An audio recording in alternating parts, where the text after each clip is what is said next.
Vous êtes sur TV5 Monde, merci d'être avec nous, bienvenue. Si vous nous rejoignez dans 64 minutes, Le Monde en français, c'est l'heure du rappel des titres. Actualité dominée par le soulagement à Sibu, en Centrafrique, 2 jours après le départ des miliciens de la Séléka.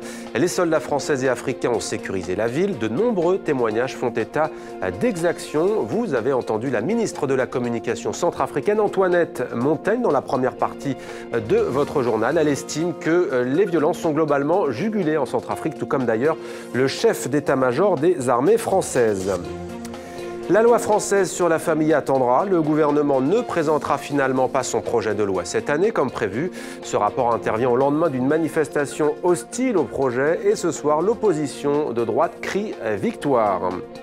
Et puis l'actualité française toujours, et Dieudonné, persona non grata au Royaume-Uni. L'humoriste français est interdit d'entrer sur le sol du Royaume-Uni. Il s'était dit prêt à se rendre à Londres pour soutenir le footballeur Nicolas Anelka, qui encourt des sanctions disciplinaires pour avoir effectué une quenelle geste controversé.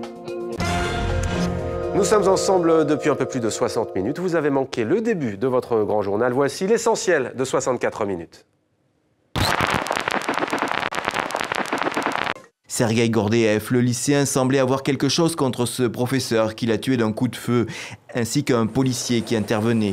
Regardez, la place a changé 9 fois de nom en un siècle. 9 fois, elle était le lieu géométrique de la protestation et du rassemblement en Ukraine.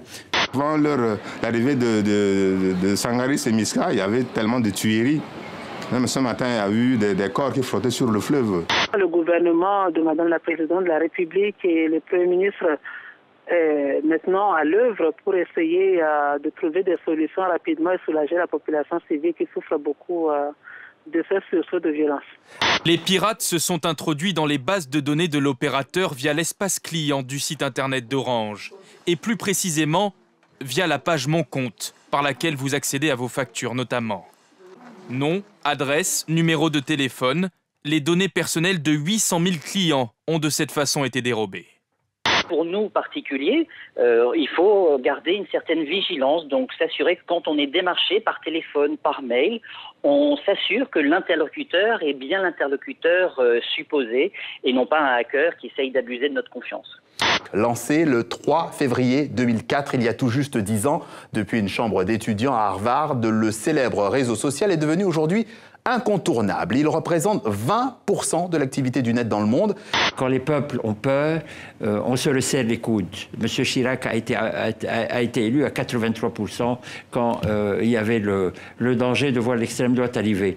Alors 98% dans un pays où ceux qui sont opposés ont boycotté, c'est tout à fait normal.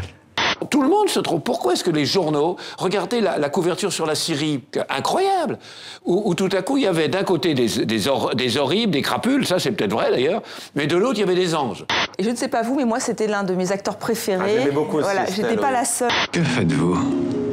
Je suis écrivain, mais aussi docteur en physique nucléaire et philosophe théoricien. Mais avant tout, je suis un homme, comme vous. C'était 64 minutes, Le Monde en français, votre grand rendez-vous d'information francophone. Merci à vous de l'avoir suivi. À demain sur TV5 Monde.